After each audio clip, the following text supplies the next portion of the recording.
Well, welcome to lesson 3 in our series about how to use the GEMulator for solo role-playing.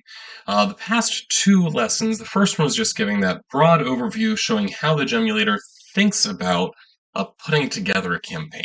In this first, starting the overarching broad level of the campaign, then focusing down to the individual adventure, then focusing down to the individual scene. Then, in Lesson 2, we looked at how the GEMulator can be used to randomly generate all kinds of traits about our campaign. So the next step then, so what we're going to do in Lesson 3 is to zoom in from the campaign level to the adventure level. So remember, in terms of what we created last time, because we want to use that to inform what things are going to look like at the adventure level.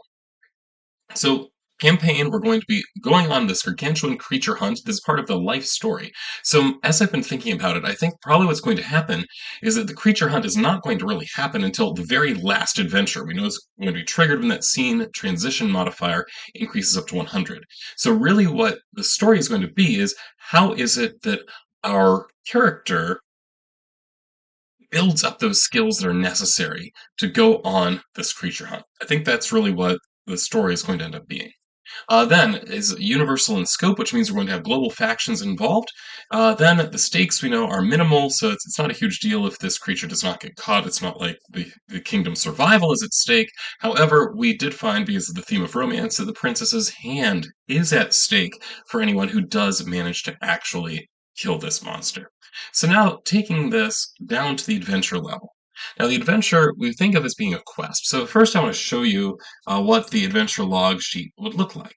So, the adventure is going to show up two places. First, in the campaign log. So, go back a previous page.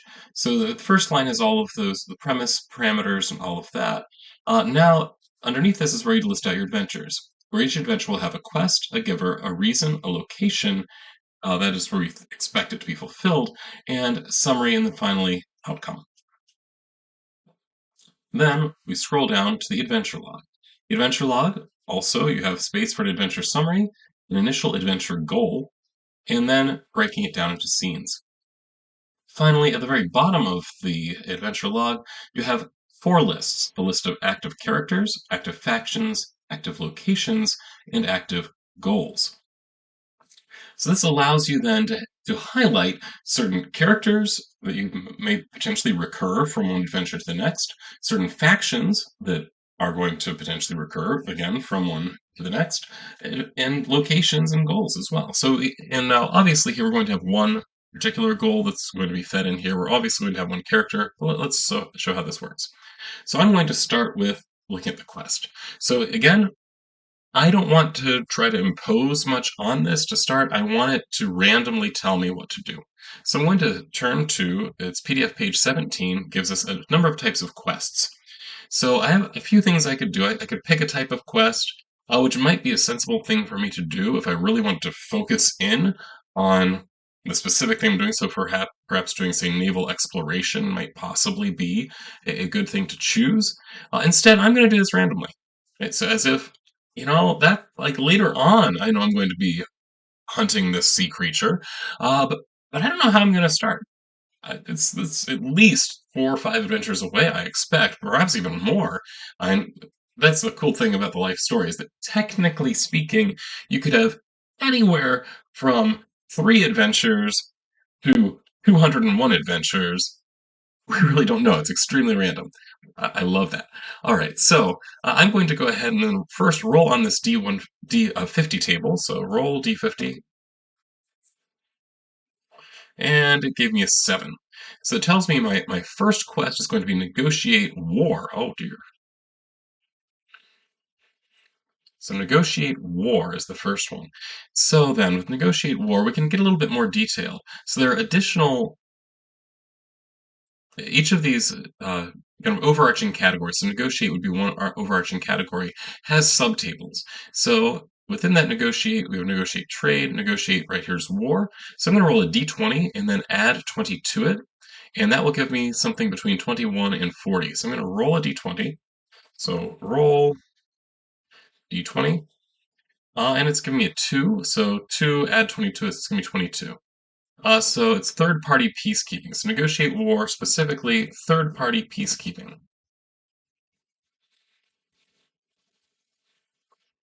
So this is what our first task is going to be. That's apparently, eventually, over the course of this person's life, lead them to having to go fight the sea monster. Right, so the quest giver, who's this going to be? So we, again, are going to rely on the GEMulator. It has random tables for us, starting here on PDF page 26. That'd be numbered page 25. You can see here you can have a number of different types of quest givers. It could be an NPC. It could be just a broad concept, right? So you're doing this because of custom or because of regret or something like that. It could be a specific faction. It could be a location that is leading you to engage in this, or it could be some object. So let's go ahead and roll this. It's again a d50, so I'm going to roll a d50.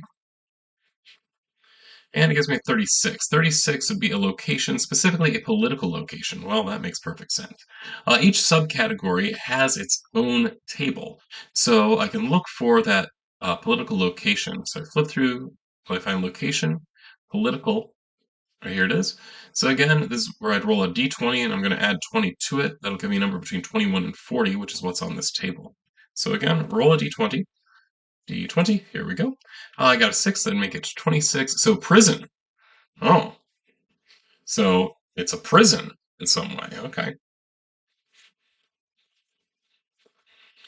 Right, so the quest giver is a prison. All right. What is the reason, right, for this negotiation to happen? For this, we're going to use one of the general oracles that is on PDF page 15, not 14, which is what I originally typed. My notes were correct. So the way that this general oracle works is that there are three lists. Each of them is a D100 list. There's an approach, an intent, and a theme.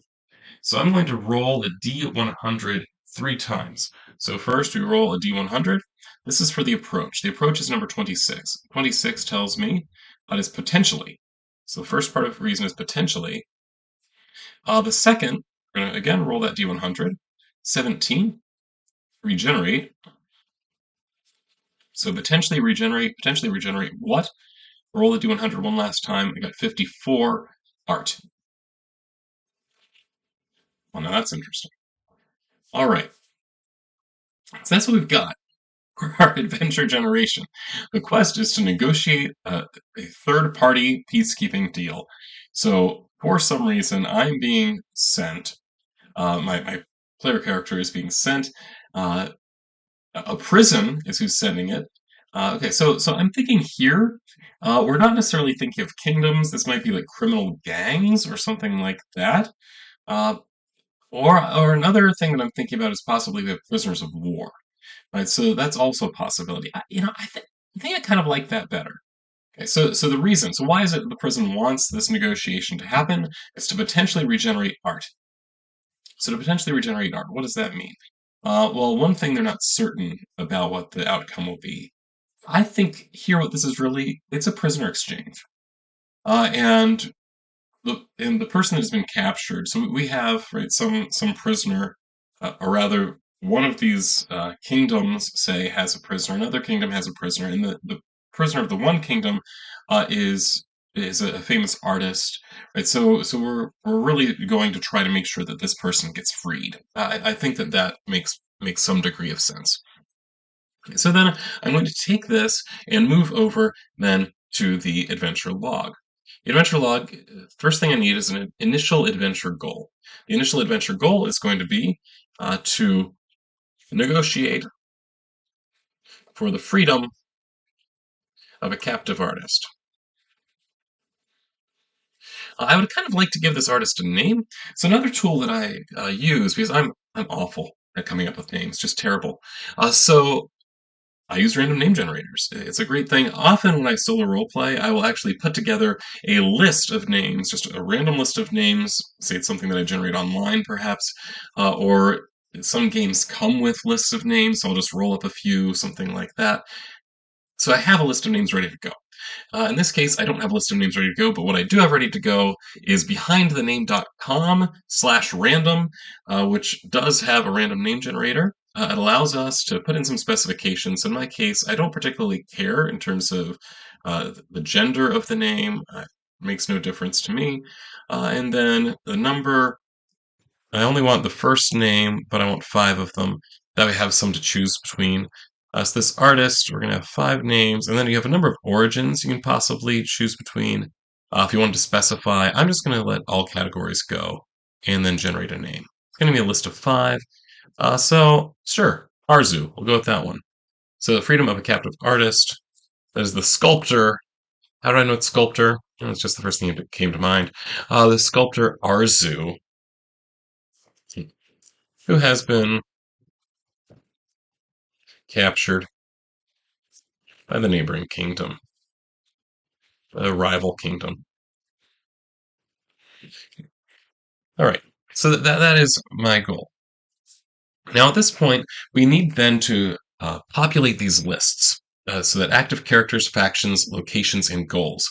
Now, remember, based on our campaign, what we set up, it told us in our adventure log we need to add at least 3 global factions. That is something we have to do in order to get this universal feel. Right. So first, active characters. We're going to have. I can think of 2 active characters. So one is going to be my character. So right now I'm just going to call my character the PC. Secondly, it's very clear that Arzu is going to be another character. Now, it might be that I wanted to think of another possibly active character. Maybe I want to take, say, the prison that is sending us. Uh, maybe want to give some names to these people, something like that. Uh, in terms of active factions, in this case, I think that there are at least 2 where we need to come up with kingdoms. And so we have these 2 kingdoms, these rival kingdoms, one of which is trying to secure Arzu's release, the other which is one that has Arzu in custody.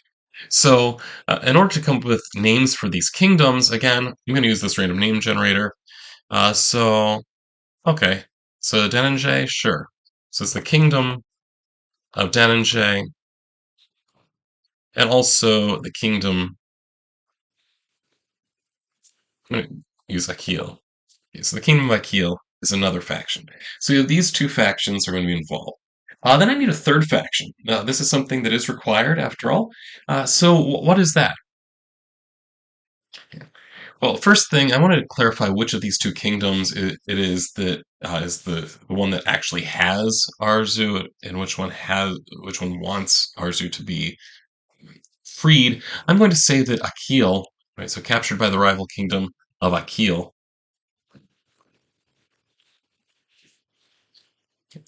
So the third faction, a few things we could do. One is that we realize this is a third-party negotiation. So that means that RPC is not from either of these kingdoms, or at the very least doesn't have any particular loyalty to either of them. So there might possibly be a third kingdom we could bring in here. But I don't think that's the way I want to go. Instead, I want to roll a random faction. So what I'm going to do, I'm going to go back to that quest giver list. Right, so the quest giver list we know started on page 26 of the PDF. Right, so we know that factions are one of the things that could potentially be a quest giver. So I'm going to turn to the faction tables, and I'm just going to roll on them. So right here, D100 to roll in that entire faction table, and that's exactly what I'm going to do. So back to roll 20. So roll D100, 33. So there's also another faction. It's a group of renegades. Oh, is apparently potentially interested in this. Okay, so there's a group of renegades as well. Right, so these renegades, I'm guessing this is probably some group that exists, say, on the border between these 2 kingdoms, maybe overlapping the 2, and wants to have freedom from both of these kingdoms. Right, so they naturally are going to be interested in any potential conflict that is going to happen between these 2 kingdoms. All right, so we've got our active factions. We need to have at least 3 of those. We need active locations then. I think the obvious thing is that we are going to be going to some village or city. It's probably going to be, say, the capital of Dananjay. If this is actually a high enough profile artist that we're bringing a third-party negotiator to get them released, then I think the location we're going to be at, no, it's going to be in the Kingdom of Akil. That's where he is actually located. So it's going to be the capital city of Akil. And then finally, we need active goals. Active goals, that would be, well, in this case, our initial adventure goal, so negotiating for release.